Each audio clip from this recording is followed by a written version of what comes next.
Hey, what's up guys? This is Ken and today I'm talking about the Sony FX3 and why you may not want to buy this camera at all.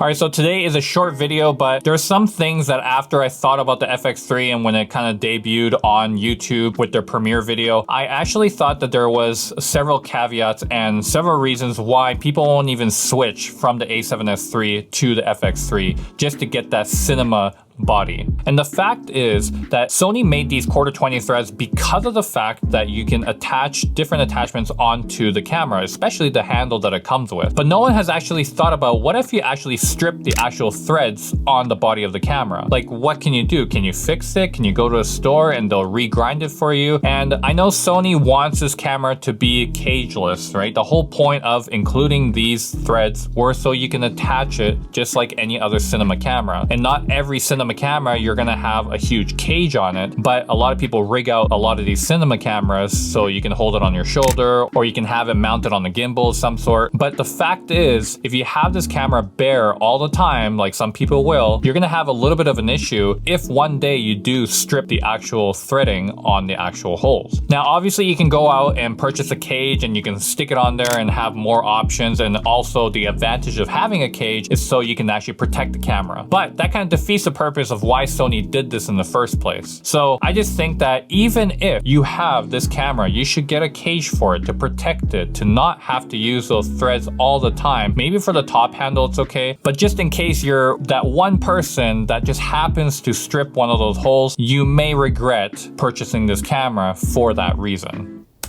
Alright, so there's one thing that I totally forgot when I was editing this to tell you guys is when you do have a cage on this, hopefully the manufacturers think about how they are making this cage, because the top handle does have to go into the EVF for it to natively work and record into the camera when you are recording camera externally with the XLR input. So that is something that the manufacturers will have to figure out for the third party when they are making this cage. So I just want to let you guys know that, but let's hop back to the video.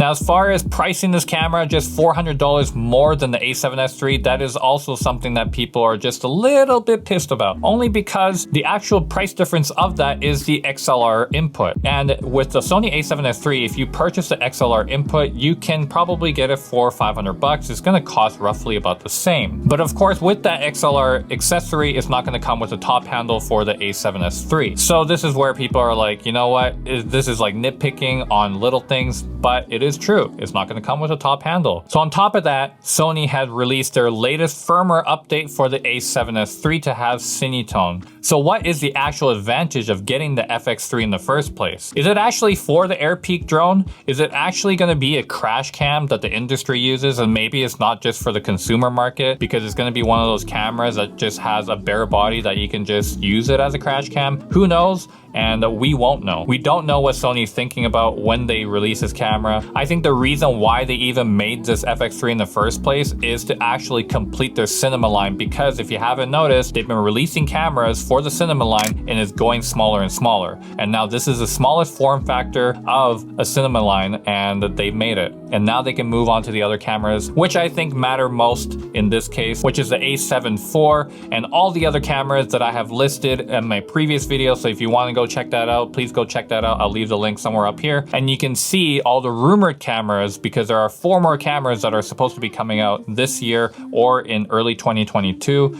So we will see how that goes. But also comment down below, because I would love to know if you're an A7S III user going to the FX3, or you're just looking on the market for a camera, and why would you choose the FX3 over the A7S III? That would actually be a really good conversation to have in the comment section down below. And if you did like this video, please smash it and turn on the notifications for future videos, and subscribe if you are new to this channel. All right, peace out. I will see you guys later. Maybe I could be someone better for you. Give me space, give me time. Maybe I could be someone better for you. Give me space.